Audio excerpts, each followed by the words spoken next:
Queridos y queridas colegas de esta región de Huancavelica, y yo lamento estar comunicándome con ustedes por este medio.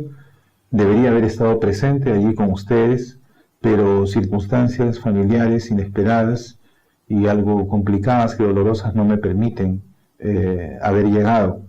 Yo agradezco mucho a los colegas de la Dirección Regional los enormes esfuerzos que han hecho por hacer posible esta visita. Lamentablemente las circunstancias han conspirado en contra. Pero he preparado este video para compartir con ustedes algunas de las ideas que tenía pensado compartir en esta jornada, que es lo que les voy a presentar a continuación. Muchas gracias. Estimados colegas, hoy quiero hablarles sobre el enfoque curricular por competencias y las consecuencias que este enfoque tiene para el desempeño de los maestros. Voy a hablar de 4 temas generales que espero sean de su interés. ¿Qué son las competencias? ¿De dónde vienen? Tenemos en el país más o menos 20 años hablando del enfoque por competencias. Tenemos un currículum por competencias, el currículum de educación básica, el currículum de formación docente, son currículums por competencias. Sin embargo, para nadie es un secreto que las competencias siguen siendo un tema complejo para el profesor. A ver, Howard Gardner, este famoso neuropsicólogo norteamericano, contó alguna vez de un experimento que se hizo en los Estados Unidos.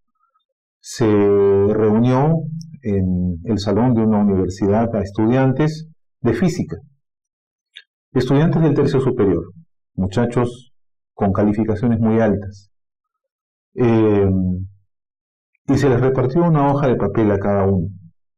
Luego el profesor sacó una moneda del bolsillo y la lanzó al aire. Acto seguido repartió una hoja de papel y les pidió que escriban en esa hoja de papel, utilizando los conocimientos sobre física que tenían por demás, escriban una explicación de por qué la moneda había hecho el movimiento que acababan de observar. Los estudiantes cogieron el lapicero e intentaron construir esa explicación usando sus conocimientos. Lo que cuenta Gardner es que el experimento fue un fracaso. Ni uno solo de ellos logró elaborar una explicación como la que le habían pedido. La conclusión que saca Gardner de esta experiencia es que estos muchachos que sabían mucha teoría sobre física no sabían cómo utilizarla para algo tan sencillo como construir una explicación a un fenómeno común como una moneda en el aire. Lo que cuenta Gardner grafica de alguna manera el drama de la educación que hemos tenido hasta fines del siglo XX. Es decir, una educación que nos ha llenado la cabeza de información sin desarrollar al mismo tiempo las habilidades para utilizar esa información. Y no crean que esto es algo lejano, ajeno a nuestra vida cotidiana. Cuando ustedes tienen que desempeñar una tarea nueva y ustedes se sienten retados por el encargo que les han hecho, ustedes apelan a los conocimientos que tienen, apelan a su experiencia. Es más, si no saben qué hacer, agarran el teléfono y llaman a alguien que sepa y le hacen una consulta. Con toda esa información, ustedes tratan de sacar en limpio qué es lo que tienen que hacer y ejecutan la tarea, y muchas veces la ejecutan bastante bien. Cuando ustedes hacen eso, están demostrando competencia. ¿Por qué están demostrando competencia? Porque están utilizando el conocimiento de una manera inteligente. No solamente saben algo, sino saben qué es lo que pueden hacer con todo eso que saben. Andreas Schleicher, el director de las pruebas PISA, un alemán, dijo alguna vez, dirigiéndose a los peruanos, si las pruebas PISA preguntaran a los muchachos cuánto saben, es probable que saldrían los resultados en los niveles más altos. Pero las pruebas PISA no les preguntan por lo que saben, sino por lo que saben hacer con lo que saben. El uso de la información, el uso del conocimiento, para construir explicaciones sobre los problemas de la vida cotidiana, para construir soluciones a esos problemas. De eso trata la competencia.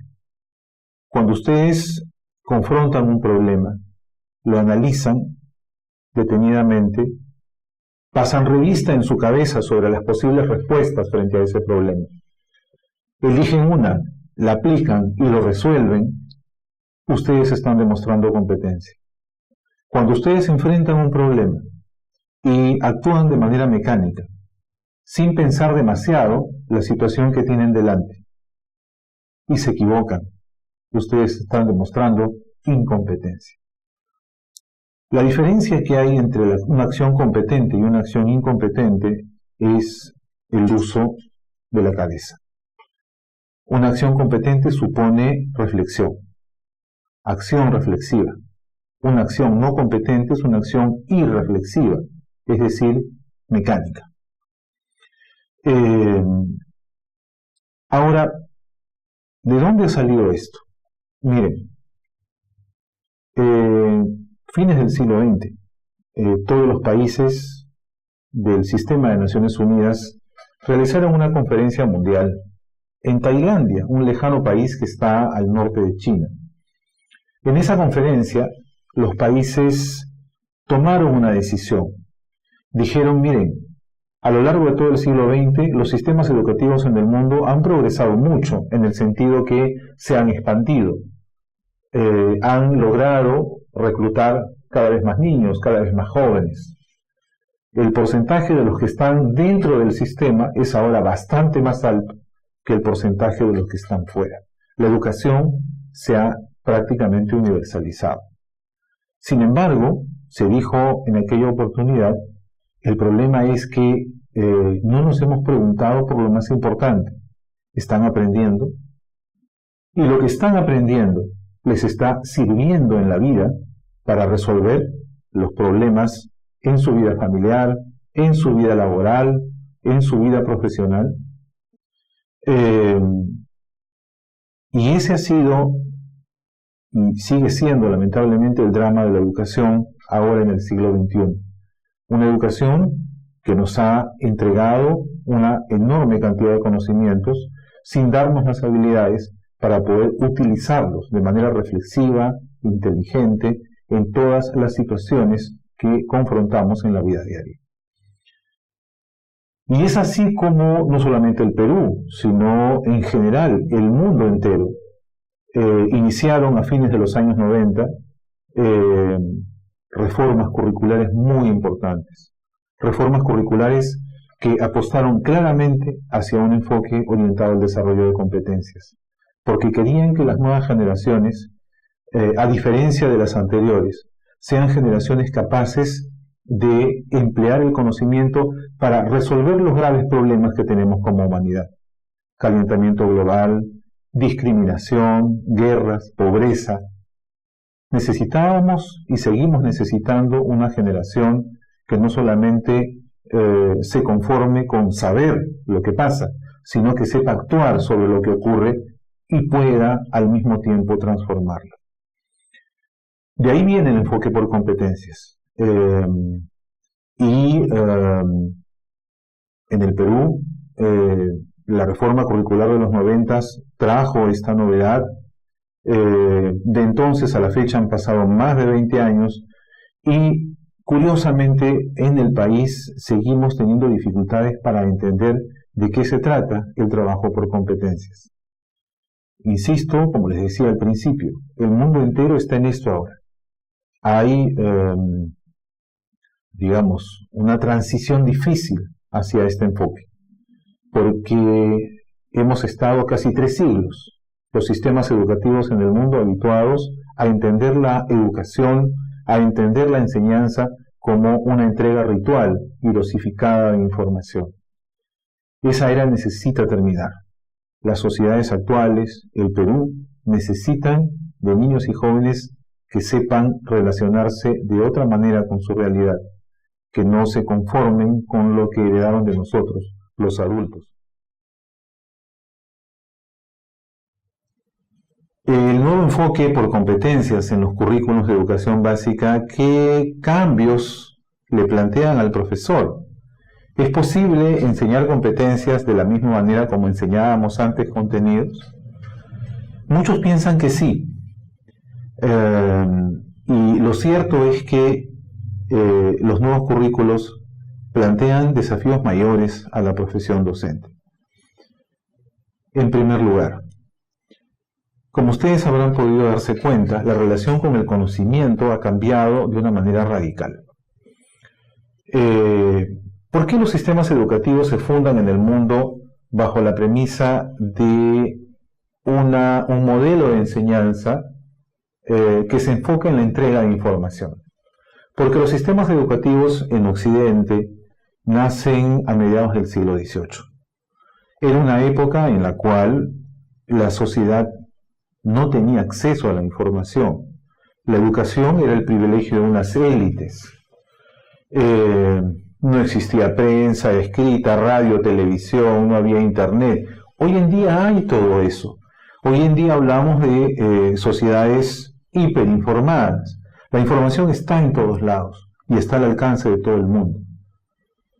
No tiene sentido hoy que los sistemas educativos continúen con la antigua función de entregar información cuando los estudiantes pueden acceder a ella a través de múltiples canales y de hecho lo hacen. La misión de los sistemas educativos cambió. Ya no es entregar información, sino ayudar a pensar la información y a utilizarla de una manera inteligente. Si ustedes ponen cualquier palabra de su interés en Google, ustedes pueden encontrar 10, 15, 20, 30, 100.000 documentos relacionados con el tema de su interés. ¿Cuáles les sirven? ¿Cuáles no les sirven? ¿Cuáles les aportan información sólida? ¿Cuáles les aportan información no confiable? ¿Cómo pueden saberlo si no tienen capacidad de discernimiento? Y eso es lo que los sistemas educativos tienen que entregar hoy día a los jóvenes, la oportunidad de aprender a pensar la información, a reconocer una información confiable, una información sustentada, seria, de una información falaz. Ustedes saben que hoy en día en las redes cualquiera dice cualquier cosa y empieza a circular como si fuera cierto, y la gente lo rebota y lo asume como verdad. Y esto ocurre precisamente porque nos hemos acostumbrado a lo largo de los siglos a tener una relación ingenua y dócil y no crítica frente a la información. Aprender a pensar la información, a razonar la información, a convertirla en conocimiento, a utilizar ese conocimiento, ese es el nuevo vínculo que el profesor tiene que enseñar a sus alumnos con el conocimiento. No es que desarrollar conocimientos o aprender conocimientos haya dejado de ser importante. Lo que importa ahora es que los niños, los jóvenes se vinculen con el conocimiento de una manera crítica y que aprendan a emplearlo.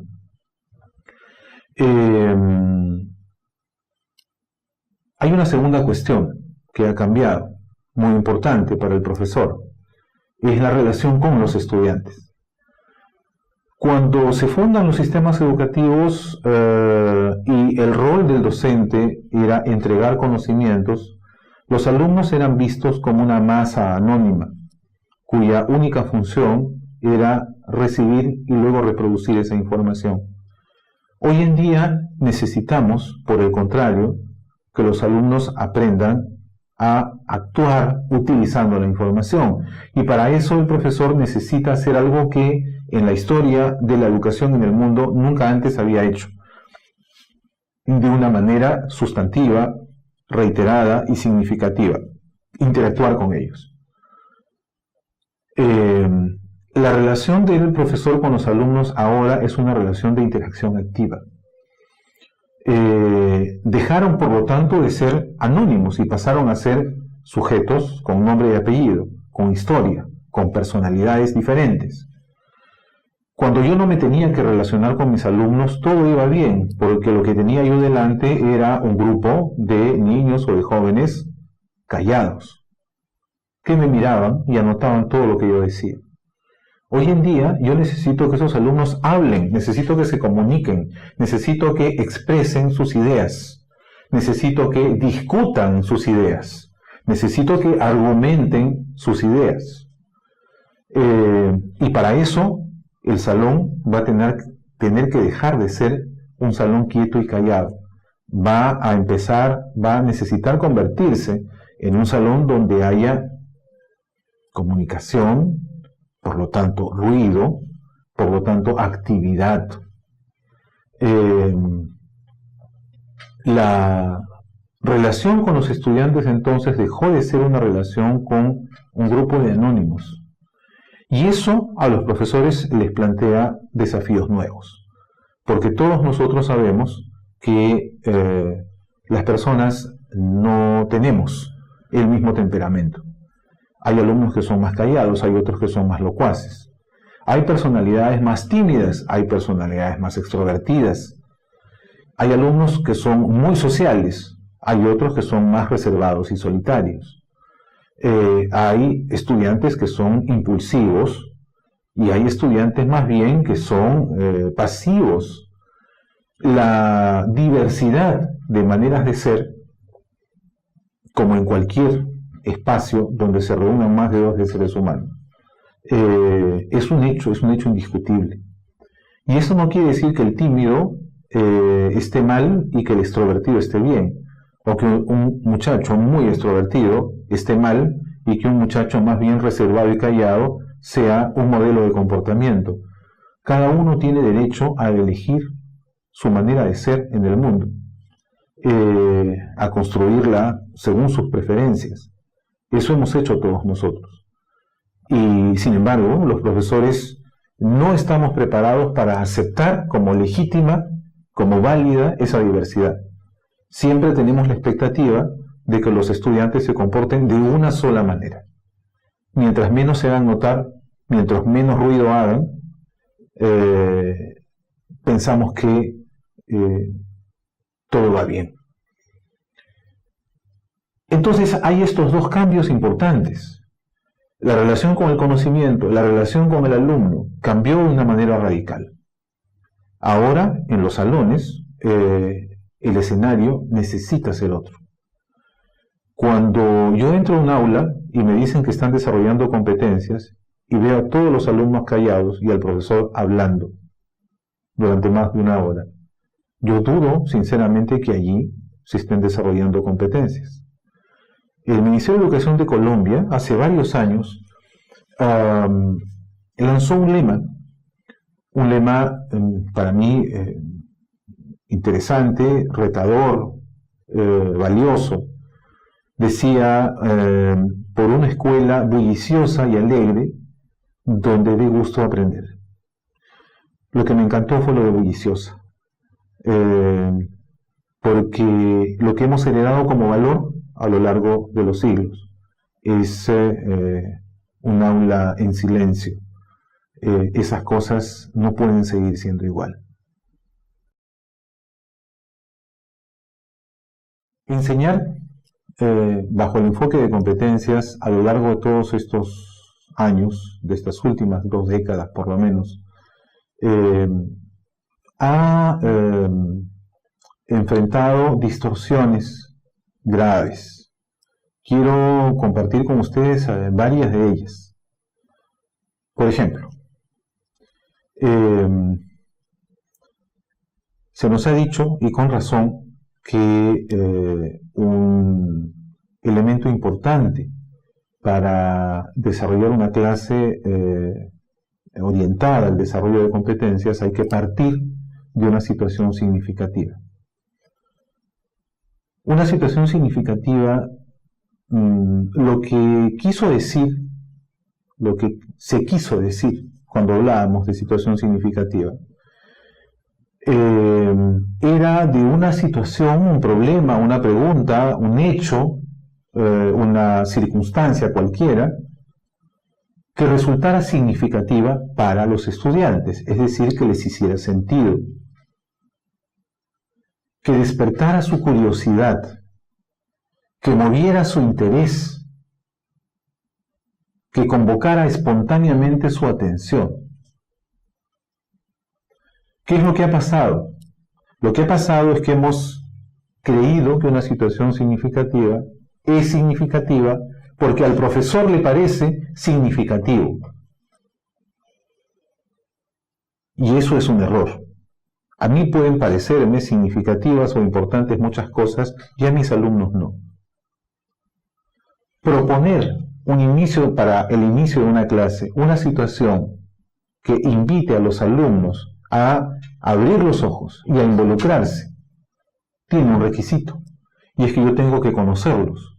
Tengo que saber de qué conversan, qué actividades realizan, qué roles desempeñan fuera de la escuela, cuáles son aquellos temas o preocupaciones o intereses que circulan por su mente y que están en su comunicación cotidiana como generación. Se trata de niños, de púberes o de adolescentes. Si yo no conozco el mundo en el que viven nuestros alumnos, las cosas que hacen, las cosas que les interesan, ¿cómo puedo yo proponer una situación significativa? Lo significativo no es lo importante para el profesor, lo significativo es lo interesante para el alumno. Allí nomás nos desviamos del camino. Ese malentendido nos ha acompañado hasta hoy. Una segunda distorsión que se ha producido, por ejemplo, tiene que ver con la recuperación de saberes previos. Se ha dicho que los estudiantes necesitan empezar la clase poniendo sobre la mesa sus conocimientos previos, sus experiencias previas, sus expectativas previas, sus creencias, sus ideas, sus suposiciones previas. Porque con todo ese material, con toda esa información, yo puedo construir la clase. En realidad, nosotros, los docentes, tenemos la mala costumbre de suponer cada vez que empezamos una clase que el alumno no sabe absolutamente nada de aquello que le vamos a enseñar. Y lo cierto es que muchas veces nos sorprenden sabiendo tanto o más que nosotros. Es por esa razón que se decía, la recuperación de saberes previos es una cosa muy importante, pero hemos convertido ese momento de la clase en un rito vacío. Los alumnos dicen lo que saben, cuentan lo que han hecho, relatan lo que han visto, y luego nosotros, los maestros, no sabemos qué hacer con eso. Los dejamos hablar, en el mejor de los casos. Y de pronto se acaba la conversación y nosotros iniciamos la clase tal como la habíamos programado. Y uno se pregunta por qué y para qué hablaron los alumnos si yo no voy a rescatar nada de lo que dijeron. No importa si acertaron o no acertaron, pero ¿qué es lo que voy a hacer? ¿Cómo voy a vincular los temas, las ideas, las experiencias que ellos han traído a la clase con la clase? Han pasado 2 décadas y no hemos encontrado la manera de resolver este problema, porque hemos creído que la recuperación de saberes previos es simplemente un acto ritual. Hablen y después me toca a mí y yo hablo lo que ya tenía pensado decir más allá de lo que mis estudiantes dijeran. Una tercera distorsión tiene que ver con el concepto de participación. Se ha dicho que las clases tienen que ser participativas y de hecho debieran serlo. Pero cuando hablamos de una clase activa, y venimos hablando de clases activas a lo largo de más de 20 años, lo que se quiso decir desde el principio eran clases mentalmente activas, es decir, donde el estudiante estuviera con el cerebro encendido todo el tiempo, reflexionando cada cosa que se dice, cada cosa que se hace. Una clase activa no es una clase donde todos los alumnos hacen cosas, no es motrizmente activa. Y lo que nosotros nos encontramos muchas veces son clases donde los alumnos hacen muchas actividades, siguiendo las indicaciones escrupulosas de sus maestros o sus maestras. Y las hacen por obediencia. No las hacen movidos por una reflexión, por una toma de conciencia, por una decisión personal, sino simplemente por obediencia. La actividad de una clase orientada al desarrollo de competencias entonces no tiene que ver con que los chicos se muevan de su carpeta durante mucho tiempo, tiene que ver con que muevan su cabeza, sus ideas, y estén continuamente con una reflexión activa sobre todo lo que se dice y todo lo que se hace en la clase. Una cuarta distorsión también importante tiene que ver con el concepto de convivencia, porque una clase interactiva donde los alumnos forman grupos, donde los alumnos se reúnen y colaboran en principio entre sí para hacer tareas comunes, es una clase donde pueden surgir conflictos. Y eso es muy natural. El problema no es que surjan conflictos, el problema es cómo los enfrentamos. Pero hemos entendido que la convivencia es el nuevo nombre de la disciplina y nos hemos conformado con cambiarle el nombre a los clásicos reglamentos y ponerle otro nombre, ¿no? Que son las normas de convivencia. Pero en el fondo seguimos nosotros pensando que la convivencia es un problema de normas y no es un problema de autorregulación. Cuando los estudiantes de un salón asumen que lo que tienen que aprender es importante, cuando las clases les interesan, cuando despiertan su curiosidad, cuando les provoca hacerlo porque el profesor ha sabido movilizar su interés, esos alumnos van a ser los más interesados en evitar que cualquier conflicto pueda interrumpir las actividades y se van a hacer cargo de resolver el tema. Eso se llama autorregulación. Y eso supone una clase entonces, un grupo que no solamente da normas, adopta acuerdos, sino que los vigila su cumplimiento y evalúa su cumplimiento de manera continua. ¿Qué tan difícil es modificar nuestro rol profesional? ¿Qué tan difícil es aprender a ser profesor de una manera distinta? En realidad, es verdad que trabajar un currículum por competencias nos plantea exigencias mayores. Antes solo teníamos que pararnos delante de una pizarra y hablar, llenar la pizarra con palabras y hacerlas copiar, pedir a los alumnos que abran sus cuadernos y decirles lo que tienen que anotar en ellos. Hoy en día tenemos que interactuar y tenemos que interactuar en una clase donde hay diferencias, donde hay alumnos que necesitan ciertas cosas y alumnos que necesitan otras. ¿Es difícil cambiar de rol?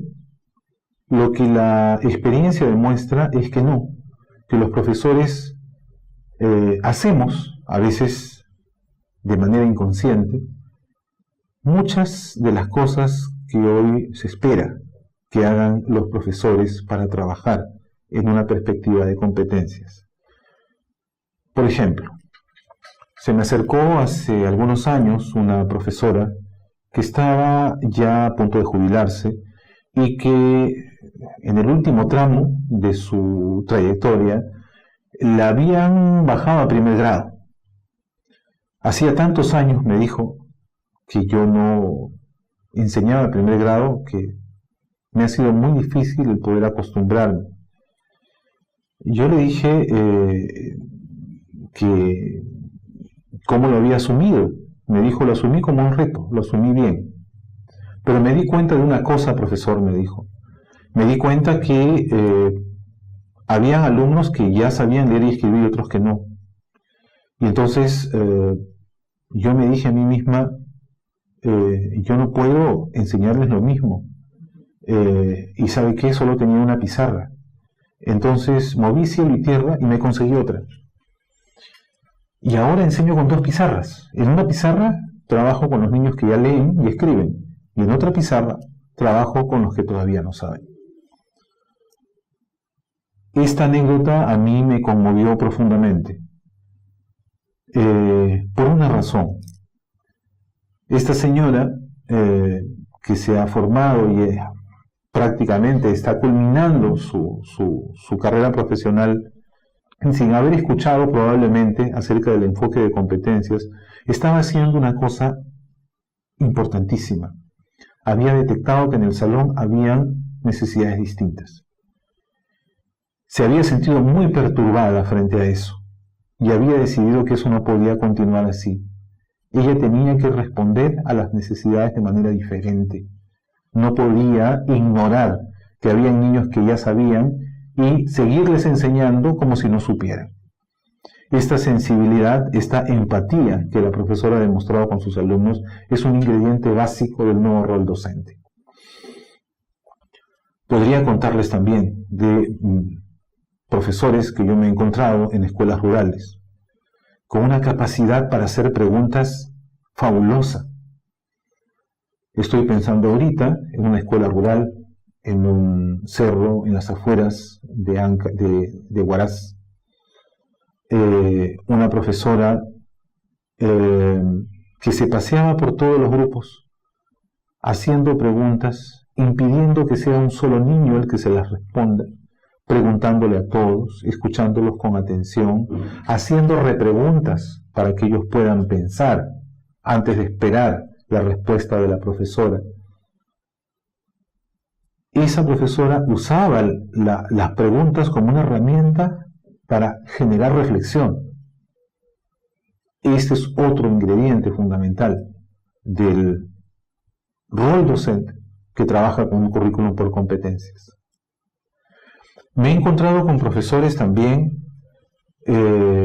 sumamente cuidadosos a la hora de observar el trabajo de sus alumnos y que se toman la molestia de sentarse en el grupo a escuchar, a observar, a preguntar. La retroalimentación, es decir, esta capacidad para poder informar a los estudiantes sobre sus aciertos y sus errores y explicarles las cosas que necesitan hacer para poder superar sus errores.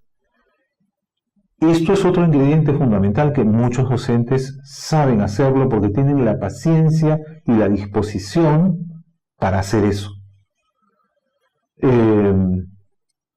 Me he encontrado con profesores también en los lugares más alejados que tienen un manejo sumamente cuidadoso y respetuoso de los conflictos, que cuando ven que un niño se acerca a acusar a otro por alguna circunstancia y lo ven alterado, lo ven triste o lo ven molesto, lo que hacen es abrazarlo, porque saben que necesitan cambiarle la emoción para que pueda hablar con tranquilidad y con claridad sobre la situación que ha ocurrido. Esta capacidad para manejar los conflictos con respeto, con empatía, con las emociones de sus estudiantes, es otro ingrediente fundamental para un profesor que necesita manejar una clase con una alta interacción entre sus alumnos, donde los conflictos van a ser recurrentes. A esto yo le llamo la política de los primeros pasos. No importa hacer las cosas, todo lo que uno necesita hacer rápido, de hoy para mañana. Lo que importa es empezar.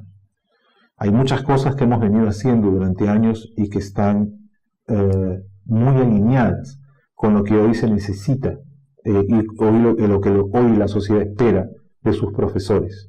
Esas cosas necesitamos conservarlas. Cuando nosotros presionamos y queremos que una persona que está confundida o que no tiene la habilidad necesaria para hacer lo que se le pide, lo haga de todas maneras, lo que generamos es resistencia. la formación docente, necesita ofrecer oportunidades para que cada docente pueda dar pasos hacia adelante en la medida de sus posibilidades y a su ritmo.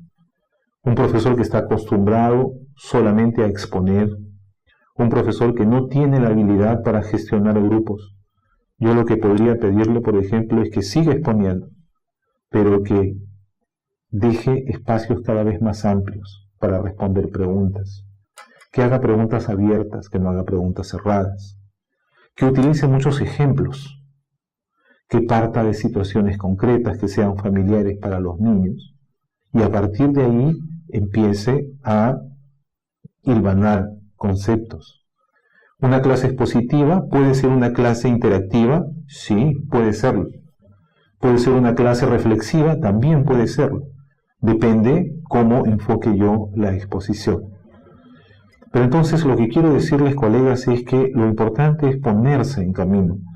Un currículum por competencias no es el capricho de un ministro, no es la arbitrariedad de una UGEL o de una dirección regional. Es la apuesta en la que está hoy en día el mundo entero. Necesitamos generaciones que sepan pensar y que sepan actuar sobre la realidad para transformarla.